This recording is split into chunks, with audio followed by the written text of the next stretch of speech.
Happy Transcendence Thursday, everybody. Today I want to talk about shame and vulnerability and how all of those things are linked together. Shame oftentimes holds us in victimhood. I've spent different portions of my life ashamed about different aspects of my life. And looking back on that now, I realized that when I would live in shame, when I would feel a sense of shame, it would keep me from sharing anything. It would keep me from being vulnerable. So when I lived in shame, I would be stuck living as a victim because I would feel too much fear to even share what was going on with me. At times I've had shame about the way my body would look. I've had shame about the fact that I grew up with a deadbeat dad. I've had shame about my sexuality. I'm a gay man, and just only in the last decade have really come to accept myself as a regular guy, just like everybody else, as an equal part of the population, just like everybody else. But during that time when I was living in shame, I was living as a victim, not because there was anything happening to me, not because I was being actively victimized at that time anymore, but because I felt the shame. So I want to bring this up because I think shame is sort of a universal feeling. We all feel shame about different things that we've done, different things that we think we are, different things that didn't go right in our lives. And when we allow that shame to be the only thing that there is room for, we keep ourselves trapped in a place of victimhood. We keep ourselves trapped. No one from the outside is trapping you. Even if there's someone in your life actively shaming you, that shame can only affect you if you agree to it, if you believe it, and if you decide it's your own. If there's someone in your life actively shaming you, you might want to rethink having that person in your life, or at least maybe not having that person in your life right now while you learn to heal from your internal feelings of shame, because someone from the outside shaming you is just not a friend. That's not a friend. But if it's about you and you're living in your own personal shame, that's something you can completely control and you can completely heal from. And the biggest part of healing from shame is sharing it. To go from victim to vulnerable, you need to go from shame to sharing. So if you're feeling in a victim-y place, if you're feeling ashamed of any aspect of your life, even if it's just like the smallest thing where you feel like you can't be yourself because nobody knows this one thing about you, then share it with somebody. You can share it with a mental health professional, you can share it with your lover, you can share it with your family, share it with a close friend, share with somebody you love, somebody you trust, who's going to listen with a calm, compassionate, and curious heart, and become vulnerable. When you share and become vulnerable, it starts immediately to eliminate shame from your life, because shame, you'll understand as you share it, can only thrive when you're alone with it, because when you're alone with it, all of your own inner thoughts can accentuate it and amplify it and tell you how right you are to feel ashamed. But think about it this way.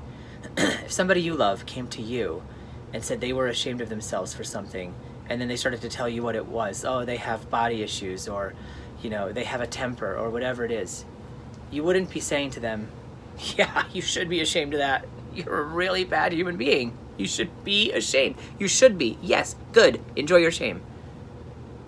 You would never say that to anybody. So why are we saying it to ourselves? Why do we say that to ourselves?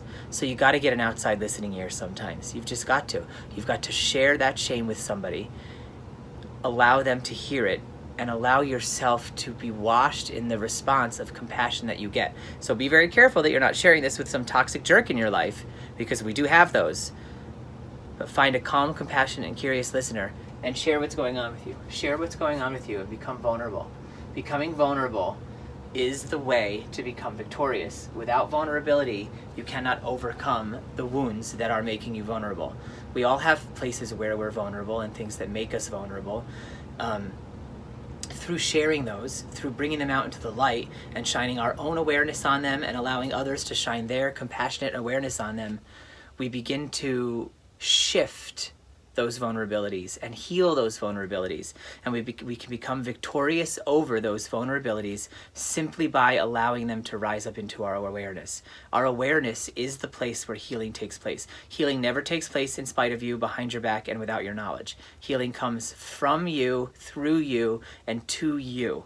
So as you share, as you become vulnerable, you will start to find your way to healing. And when you find your way to healing, and sort of gain some victory over some of those things that you were previously victimized by and previously ashamed about, you will begin to show the way. This is the most beautiful part. It's so hard in our society to get past our shame, to get past our victimhood, and to become vulnerable. Our culture doesn't really prize vulnerability. It prizes polish. It prizes having everything together and you know, being a whole and complete, and the shell and the facade and makeup and fashion and all of that stuff. It's all part and parcel of the same thing, where we have to put a facade on in order to live in the world. So when you do this rare thing, this brave thing of shifting from victimhood into vulnerability, shifting from shame into sharing, you become one of those rare individuals that can show other people who are living in shame and victimhood the way. Just by being yourself, just by letting it all hang out, and just by sharing the stuff that you struggle with, you become a way shower. Way showers are more important now than ever in the world, because we have so much media coming from the outside, so many celebrities, and with all that, with celebrities, with politicians, with the media, we still have so few people we can admire. So few people we can look to and say, hey, they've got real transformation going on. They have changed an aspect of their lives, and I want that too. I want that too. So you can become that. You can be the person that you wished you had to admire. And then other people will admire that as well. So share what's going on with you. Share the crap that's going on in your heart, and you become a way shower for other people to do the same. The more that we all start to bring our crap into the light and share our crap, the more that it can be alchemized into beauty, healing, and an entirely new world. This whole new world that we want to see, this new society, this top-down shake-up where things become more fair, it's an illusion. It will not work that way. The only way that we will get the more harmonious, fair, just, compassionate, and equalized society that we say we're yearning for is if we do self-work, is if we step out of our shells, own our shame, own our wounds, share them, become vulnerable, and then through that we heal and we show the way for others. This is how the world changes. The world doesn't ever change on its own. It changes because I change. It changes because you change. So I hope that resonates. Just a quick little video on Transcendence Thursday to tell you guys that there is a way out of shame and victimhood, and that is through being open and vulnerable and sharing what's going on in your life. Okay? I love you. I trust you. Oh, real quick, I'll just share. Last week I went to a Dunkin' Donuts, which I haven't eaten processed food generally in a long time, and I went to Dunkin' Donuts just to get a chai latte, and I was like, I'm gonna grab a donut too. And it was closing time, and I didn't expect this, and the woman was like, do you want me to just give you a bunch of other donuts too? And I was like, and she goes, I won't charge you. And I was like, okay. And she turns around without me even having a chance to blink, and she's like,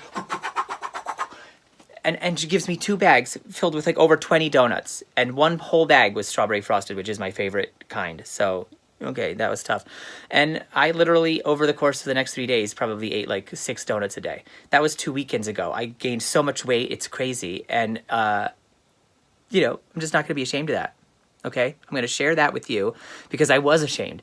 I was ashamed. I was like, oh, you're out there trying to be an example, trying to show the way, trying to teach stuff on YouTube and be a life coach, and you can't even control your own diet. You can't even just go into Dunkin' Donuts and get 1 donut. Well, okay, well, first of all, they offered them to me. But second of all, like, yeah, we all can screw up. And so I know it's not good for my body to eat 4 donuts a day for 3 days in a row, but it's what happened, okay? It's what happened. It's a part of my life, and it's a part of my history now. And if I live in shame about it, I will stay a victim to my thoughts about it. So instead, I'm just going to share it with you, okay? I ate 12 donuts over 3 days. It's nothing to be jealous about. It felt crazy, but I'm not ashamed. I'm just going to vulnerably share that and tell you that it was a real struggle to not feel like an imposter and a fraud, because I've done so much other work on my diet and, you know, work on my transformational self. But it happened. It is what it is, and I own it now. I own it, I share it, become vulnerable about it, so that I don't have to be a victim to it, and instead can be victorious over it. And if there's anyone else out there struggling with the 12 donuts sitting on your counter and you don't want to eat them, then take this story to heart and throw those away or give them to a neighbor. Okay, I love you and I trust you, humanity, and I will see you in the next video.